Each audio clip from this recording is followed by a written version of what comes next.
यह उस समय की बात है जब इजरायलियों ने मिद्यानियों से तंग आकर परमेश्वर की दुहाई दी कि हे यहोवा हमें बचा। जब जब हम बीज बोते हैं तब तब मिद्यानी और अमालेकी और पूर्वी लोग हमारे विरुद्ध चढ़ाई करके हमारी भूमि की उपज नाश कर डालते हैं। अब न तो कुछ भोजन वस्तु और न भेड़ बकरी और न गाय बैल और न गदहा उन्होंने छोड़ा है। हे यहोवा, उनका दल टिड्डियों के दल के समान बहुत है। अब हम मिद्यानियों के कारण बड़ी दुर्दशा में पड़ गए हैं। तब परमेश्वर ने उनकी दुहाई को सुना और अपने दूत को गिदोन के पास भेजा। गिदोन एक दाखरस के कुंड में गेहूं झाड़ रहा था कि उसे मिद्यानियों से छिपा रखे।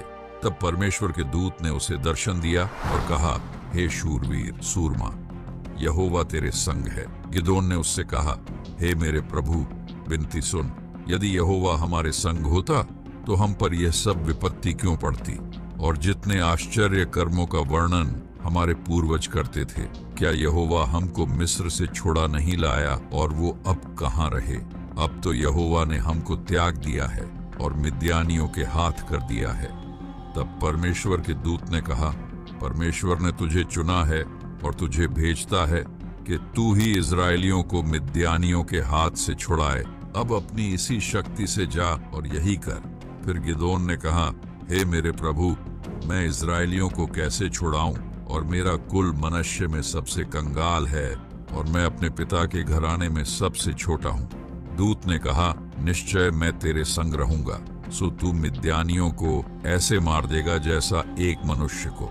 फिर गिदोन ने उससे कहा, यदि तेरा अनुग्रह मुझ पर हो तो मुझे इसका कोई चिन्ह दिखा कि तू ही मुझसे बातें कर रहा है, जब तक मैं तेरे पास फिर आकर अपनी भेंट निकाल कर तेरे सामने न रखूं, तब तक तू यहाँ से न जाना। उसने कहा, मैं तेरे लौटने तक ठहरा रहूंगा। तब गिदोन अपनी भेंट टोकरी में रखकर ले आया और उसने दूत के कहने से उसे पत्थर पर रख दिया। तब यहोवा के दूत ने अपने हाथ की लाठी से उस भेंट को छुआ और चट्टान से आग निकली, जिससे वह भेंट भस्म हो गई। तब यहोवा का दूत गायब हो गया। जब गिदोन ने जान लिया कि वह यहोवा का दूत था, तब उसने कहा, हाय प्रभु, मैंने तो तेरे दूत को साक्षात देखा है। तब परमेश्वर की आवाज उसे सुनाई दी, तुझे शांति मिले, मत डर, क्योंकि तू न मरेगा। तब गिदोन ने वहां यहोवा की एक वेदी बनाकर उसका नाम यहोवा शालोम रखा, अर्थात यहोवा शांति देने वाला है। तब वह अपने घर चला गया और इसी सोच में सो गया। तब स्वप्न में परमेश्वर ने उससे कहा, अपने पिता का जवान बैल को ले और बाल की जो वेदी तेरे पिता की है उसे गिरा दे, और जो अशेरा देवी उसके पास है उसे काट डाल, और उस दृढ़ स्थान की चोटी पर ठहराई हुई रीति से अपने परमेश्वर यहोवा की एक वेदी बना। तब उस दूसरे बैल को ले और उस अशेरा की लकड़ी जो तू काट डालेगा जलाकर होम बलि चढ़ा। तब गिदोन ने अपने संग दासों को लेकर यहोवा के वचन के अनुसार किया, परंतु अपने पिता के घराने और नगर के लोगों के डर के मारे वह काम दिन को न कर सका, इसलिए रात में किया। तब नगर के लोग सवेरे उठकर क्या देखते हैं कि बाल की वेदी गिरी पड़ी है और उसके पास की अशेरा कटी पड़ी है और दूसरा बैल बनाई हुई वेदी पर चढ़ाया हुआ है। तब वे आपस में कहने लगे, यह काम किसने किया? और पूछताछ करके वे कहने लगे कि यह योआश के पुत्र गिदोन का काम है। तब वह सभी उसके पिता से कहने लगे, यह कम तेरे पुत्र का है, अब उसे बाहर लेकर आके वो मार डाला जाए। तब उसने कहा, क्या तुम उसे बचाओगे? जो कोई उसके लिए वाद विवाद करे वह मार डाला जाएगा। सवेरे तक ठहरे रहो, तब तक यदि वह परमेश्वर हो तो जिसने उसकी वेदी गिराई है उससे वह आप ही अपना वाद विवाद करे। तब सब चले गए। जब दूसरे दिन सुबह हुई तब सब मिद्यानी और अमालेकी और पूर्वी इकट्ठे हुए और पार आकर यिज्रेल की तराई में डेरे डाले। तब यहोवा का आत्मा गिदोन में समाया और उसने नरसिंहा फूंका। तब अबीएजेरी उसकी सुनने के लिए इकट्ठे हुए। फिर उसने कुल मनश्शे, आशेर, जबूलून और नप्ताली के पास अपने दूत भेजे कि वे सभी मिद्यानियों और उनके साथियों से युद्ध के लिए तैयारी के साथ उनके यहाँ आए। जब दूत चले गए तब गिदोन ने परमेश्वर से कहा, यदि तू अपने वचन के अनुसार इज़राइल को मेरे द्वारा छुड़ाएगा तो सुन, मैं एक भेड़ की ऊन खलिहान में रखूंगा, और यदि ओस केवल उस ऊन पर पड़े और उसे छोड़ सारी भूमि सूखी रह जाए तो मैं जान लूंगा कि तू अपने वचन के अनुसार इज़राइल को मेरे द्वारा छुड़ाएगा।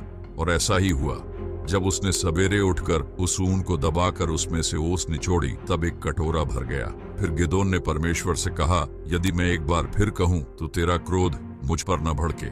मैं इस ऊन से एक बार और भी तेरी परीक्षा करूं, अर्थात केवल ऊन ही सूखी रहे और सारी भूमि पर ओस पड़े। तब परमेश्वर ने ऐसा ही किया। ऊन ही सूखी रह गई और सारी भूमि पर ओस पड़ी। यह देखकर गिदोन ने विश्वास किया कि यहोवा ने मुझे चुना है और वो मेरे साथ है।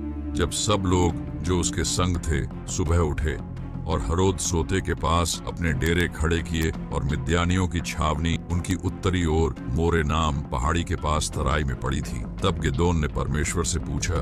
तब यहोवा परमेश्वर ने कहा, जो लोग तेरे संग हैं वे इतने हैं कि मैं मिद्यानियों को उनके हाथ नहीं कर सकता। नहीं तो इजरायली ये कहकर मेरे विरुद्ध अपनी बड़ाई मारने लगेंगे कि हम अपने ही भुजबल के द्वारा बचे हैं। इसलिए तू जाकर लोगों में यह प्रचार करके सुना कि जो कोई डर के मारे थरथराता हो वह गिलाद पहाड़ से लौटकर चला जाए। तब गिदोन ने मंडली में आकर कहा। तब 22,000 लोग लौट गए और केवल 10,000 रह गए। फिर यहोवा ने गिदोन से कहा, अब भी लोग अधिक हैं, उन्हें सोते के पास नीचे ले चल, वहां मैं तुझे बताऊंगा कि कौन तेरे संग जाएगा और कौन नहीं। तब गिदोन उनको सोते के पास नीचे ले गया। वहां यहोवा ने गिदोन से कहा, जितने कुत्ते की नाई जीभ से पानी चपड़ चपड़ करके पिए उनको अलग रख। जिन्होंने मुंह में हाथ लगाकर चपड़ चपड़ करके पानी पिया उनकी गिनती 300 ठहरी। तब यहोवा ने गिदोन से कहा, इन 300 चपड़ चपड़ करके पीने वालों के द्वारा मैं तुमको छुड़ाऊंगा और मिद्यानियों को तेरे हाथ में कर दूंगा। तब गिदोन ने उन 300 को रख लिया और दूसरे सभी को डेरों में भेज दिया। उसी रात को यहोवा ने गिदोन से कहा कि उठ, छावनी पर चढ़ाई कर, क्योंकि मैं उसे तेरे हाथ कर देता हूँ। तब उसने उन 300 पुरुषों के 3 झुंड किए और एक एक पुरुष के हाथ में एक नरसिंगा और खाली घड़ा दिया, और घड़ों के भीतर एक मशाल थी।